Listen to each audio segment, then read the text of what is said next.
Du coup, je me suis renseignée, enfin c'est pas que je me suis renseignée, c'est que j'ai demandé sur un groupe Facebook des conseils. Parce que c'était un groupe de débourrage de jeunes chevaux, machin, à pied jusqu'à la monte, etc. Et du coup, juste parce que j'aime bien avoir plusieurs avis. Nous, c'est le studio qui roule et on va se lancer dans le plus gros projet de notre vie. Ça fait déjà depuis mars que nous avons tout lâché pour partir en sac à dos faire le tour de la France. On a déjà parcouru plus de 3500 km, rencontré des personnes et des communautés, et bien sûr j'ai fait de la musique partout où j'allais. Mais pour nous, c'était pas suffisant. Je suis le seul à faire de la musique et Sarah est une passionnée de chevaux, donc on a eu une idée. Et si on faisait un studio d'enregistrement qui roule? Mais pas n'importe lequel. Un studio dans une roulotte tractée par 2 chevaux. Pour cela, on a donc commencé à chercher comment faire. On a trouvé dans un groupe Facebook un homme prêt à nous former à l'attelage pendant plusieurs mois pour ensuite commencer à construire notre roulotte. Si l'idée te plaît, on documente tout. Sache que tu peux voir déjà nos premiers vlogs qui sont sur YouTube. Tu peux t'abonner si tu veux voir toutes les étapes de ce projet.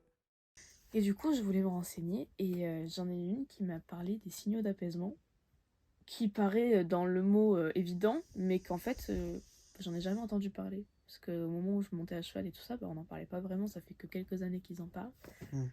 Et du coup, ce matin, je me suis motivée, je commence à aller sur YouTube, je marque plein de trucs et tout. D'ailleurs, j'ai trouvé un livre, il coûte 40 euros. C'est une femme qui a analysé ses chevaux pendant 20 ans et qui a tout mis dans le livre. Et apparemment, il est incroyable et tout le monde en parle. Donc, il faudra que je l'achète. Parce qu'apparemment, non, mais c'est vraiment trop intéressant. Et du coup, je regarde les vidéos et en fait, je me rends compte que je suis dans le faux, mais enfin, pas totalement, mais qu'en fait, il y a plein de choses que je voyais, mais que j'analysais pas de cette manière sur les juments et que je me dis, mais en fait, ok, je comprends mieux. Et 2 fois, donc Shadow, elle m'a chargé, mais pas méchamment, elle m'a juste. Elle s'est avancée vers moi, quoi, mais c'était pas le chargement agressif. Et en fait, quand je me refais la scène, je voyais tous les signaux d'apaisement. Et en fait, dans les vidéos, ils disent bien que au moment où le cheval te charge ou il fuit, enfin, il y a 2 solutions, c'est soit il fuit, soit il charge. Bah, c'est vraiment que bah, il a fait plein de signaux d'apaisement et que t'as pas écouté juste avant, quoi, en fait. Et donc, je me dis, bah ouais, en fait, c'est juste ça. Et comparé à par exemple celui qui a l'élevage qui me disait que c'était un signe de domination, ce qui peut être possible aussi quand t'as pas le contexte en soi. Et du coup, moi qui ai vu la scène, c'était pas du tout de la domination en soi, parce que sinon elle me dominerait tout le temps, quoi. Et donc, du coup, là j'ai regardé les différents signes. Donc, t'en as un, c'est quand le cheval, pendant que t'es à l'exercice ou que tu fais quelque chose avec lui, il part brouter. Donc il y a brouter et brouter. C'est le cheval quand il broute vite. Vraiment, il y a un exercice qui lui plaît pas. Bon, souvent ça marche en liberté parce que quand il est en longe, bon, il va essayer peut-être de partir, mais il va pas forcément brouter. Mais le cheval, il va vite partir pendant l'exercice, il va brouter vite. Et là, du coup, c'est un signal d'apaisement, comme quoi, bah là, il est stressé et tendu. Ou alors, c'est quand il broute en marchant, ou quand il est toujours en mouvement. Genre, il broute vite, il fait une, deux mâchouilles, il recule, Bonnie, arrête de me torquer dessus. Le cheval, genre, il part. Ouais, il broute vite, il marche, il recule, il marche, il est toujours en mouvement et pas paniqué. Et en fait, moi, comme une con, parce que c'est arrivé quand je longeais une jument d'ici pour la sortir et tout, moi je la regarde, je suis en mode oh, t'as fait un trop mignon. Moi je comprends rien, moi je fais du cheval d'il y a 15 ans, tu vois. Donc, donc en fait, non, c'est qu'elle est stressée et il faut que moi je regarde l'environnement et que je sois en protectrice et pas que je la regarde. Du coup, forcément, elle s'apaise pas forcément. Et du coup, bah, ça c'est con, mais je savais pas non plus. Donc t'as les signaux d'apaisement et t'as les réponses en gros. Ouais, là, bah, pas sur tout, mais en fait, la plupart, les autres, c'est plus ou moins la même chose en réalité. Mais du coup, t'as ça quand le cheval il part brouter.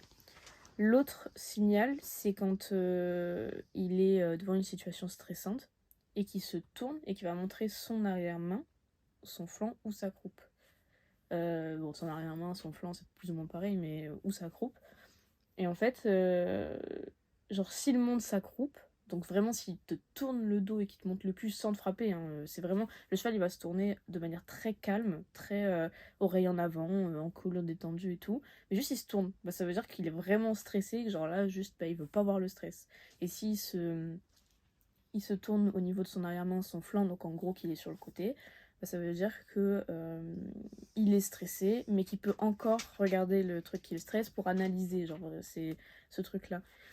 Et dans ce sens-là, soit du coup bah, d'arrêter de s'éloigner, Et du coup, ça montre au cheval que si c'est toi qui le stresse, tu recules. Ou alors, c'est soit, bon, elle s'assoit carrément et elle souffle, soit elle tourne la tête et elle fait un gros soufflement, et c'est un signe d'apaisement chez les chevaux qui veut dire je suis pas venue pour te faire la guerre, machin, etc.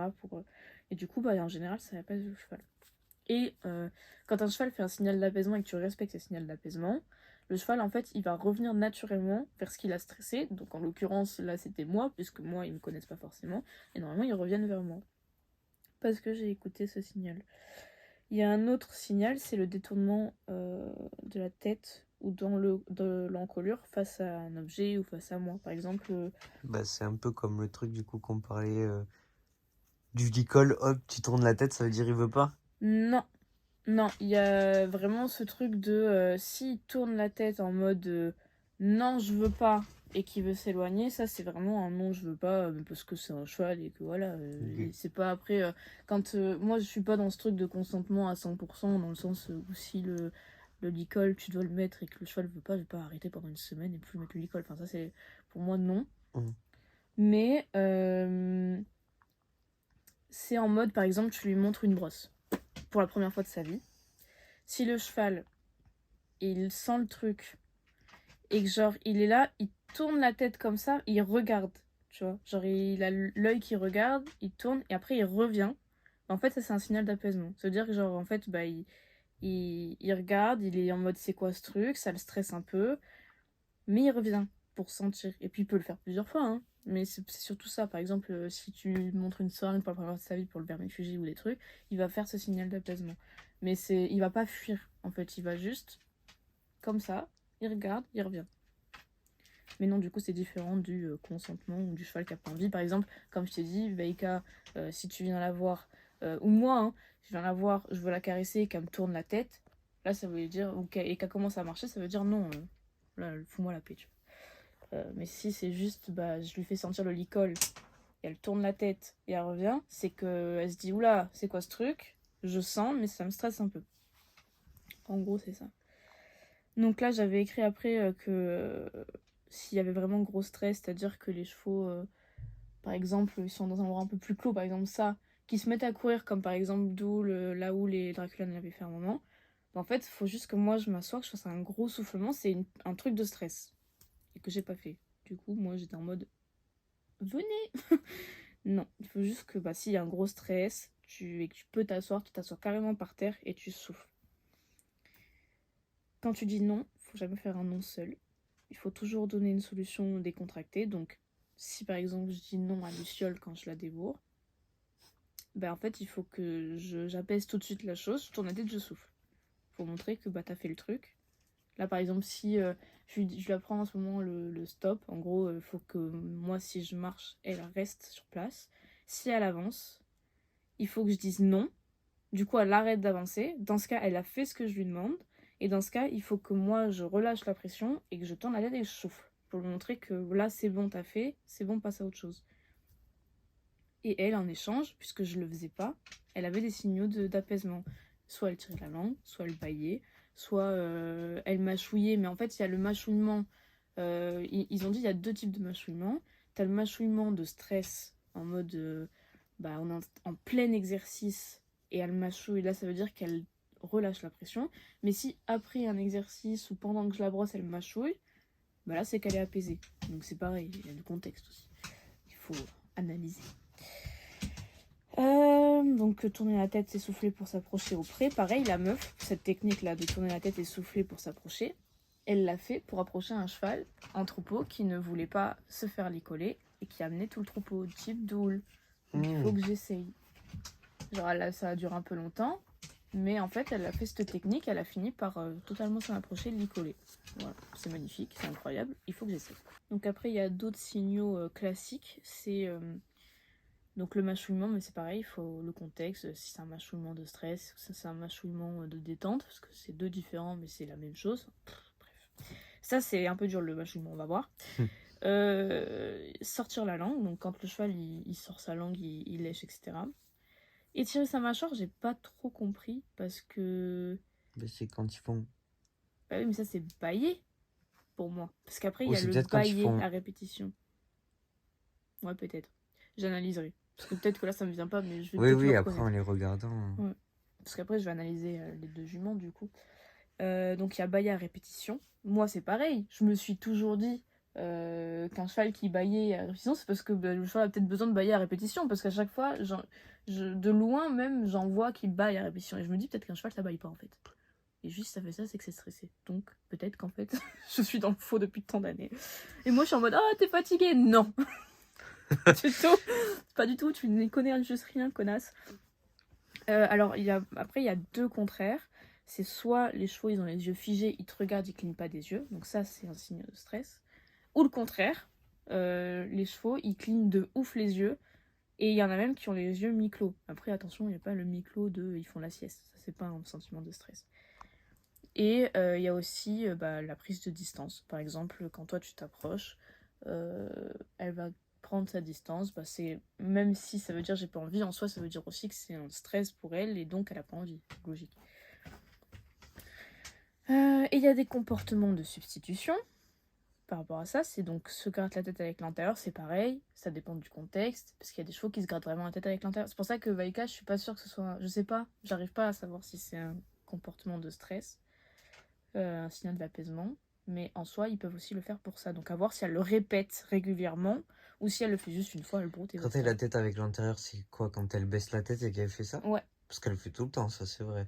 Ça, je l'ai vu. Et ben moi aussi, je le vois souvent, mais j'arrive pas à Après, savoir si elle le fait tout seul, donc il faudrait que je l'analyse de oui, loin quand je suis pas là. Ou ouais. si, parce qu'il y a des chevaux, ça leur gratte beaucoup la tête. Regarde les Oui. talons, quand il vient me voir, dès qu'il me voit, il frotte sa tête contre ma main pour se gratter. Donc. Et puis même, du coup, peut-être que c'est un signal d'apaisement de se gratter la tête contre Shadow quand j'étais là aussi, donc je sais pas. Donc toi tapotes du pied, elle fouette de la queue. Donc tu sais quand... Trois tapotes du pied? Non, des fois ils peuvent tapoter du pied, c'est en mode voilà. Ou alors quand la queue elle remue beaucoup. Renifle le sol. Mais c'est pareil, tout ça là, les comportements de substitution, ça dépend du contexte, il faut voir s'ils le font souvent.